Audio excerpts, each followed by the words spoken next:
Hello and welcome to the third example of first order system responses in control systems. We're going to jump straight into the question here and get straight on with it really without too much preamble. If you're new to the topic or you're unsure, we have previous videos on examples where we've gone into a bit more detail.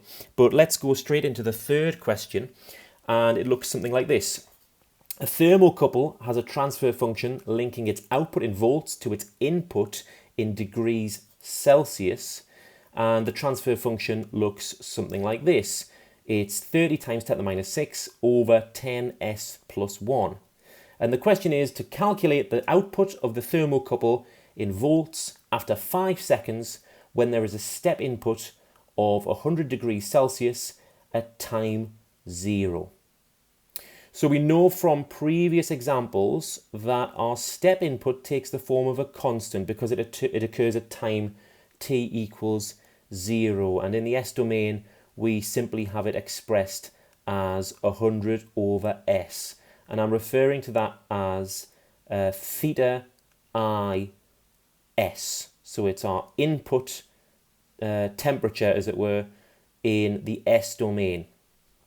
And we also know that the output is found by multiplying the input by the transfer function. We've seen this in our previous examples as well. VO of S is equal to G of S, the transfer function, multiplied by our input, which in our case is theta I of S. And so in our case, we know the transfer function because we were given it in the question, and we know now the input, the step input at time 0, the form that takes in the S domain. We have something that looks like this. And multiplying those together, we get 30 times 10 to the minus 4 on the top, S brackets 10s plus 1 on the bottom. So now we have the output function, or the response of this system in the S domain. We've got to convert it back into the time domain. And we're going to do that by referring to our table of Laplace transforms and looking for an entry in the table that sort of most closely matches what we have here.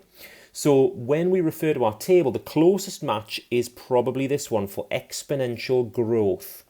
Now we have a problem here because if you examine this entry in the Laplace transfer table, you'll notice that the A terms match on the top and the bottom of the fraction. We've got A on the top, S plus A on the bottom. Whereas in our case, we have 30 times 10 to the minus 4 on top, and we have 1 where A would be on the bottom. Another problem we have here is that we have an S term in the table entry with no coefficient, but we have 10s in our function. Let's deal with this 10s first. Let's divide the terms on the top and the bottom by 10. And so now we have something that looks like this. We've got 30 times 10 to the minus 4 divided by 10, or times 1 over 10. And on the bottom, 10s has just become s. 1 has become now 1 over 10.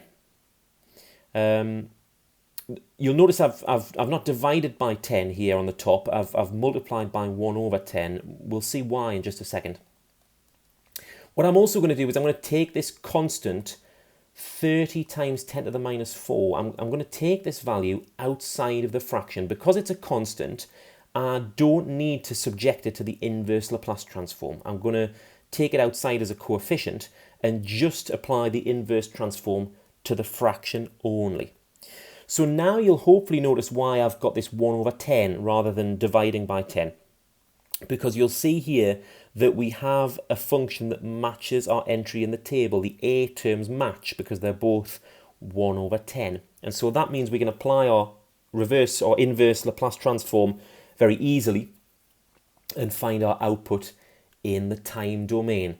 So if you refer back to the form in the time domain from the table, 1 minus e to the minus at, well, a in our case is 1 over 10, and we have something that looks like this, not forgetting that we've taken that coefficient of 30 times 10 to the minus 4 outside of the inverse transform, so it's still there. We're still multiplying our result by that as well.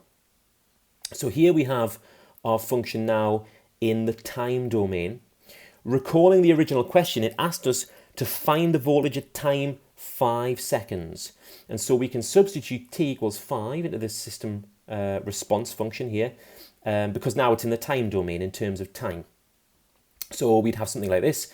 VO of t is equal to 30 times 10 to the minus 4 multiplied by 1 minus e to the minus 1 over 10 times 5 now. We've substituted 5 in for time. And that comes out as 0.00118 volts, or 1.18 millivolts.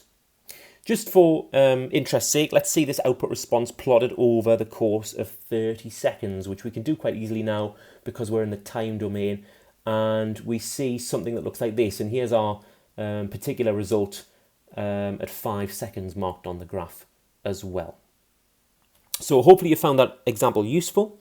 In the last example, or the next example rather, is the last example of a first order response. We're going to look at one more first order system, and then we're going to look at some second order system responses as well.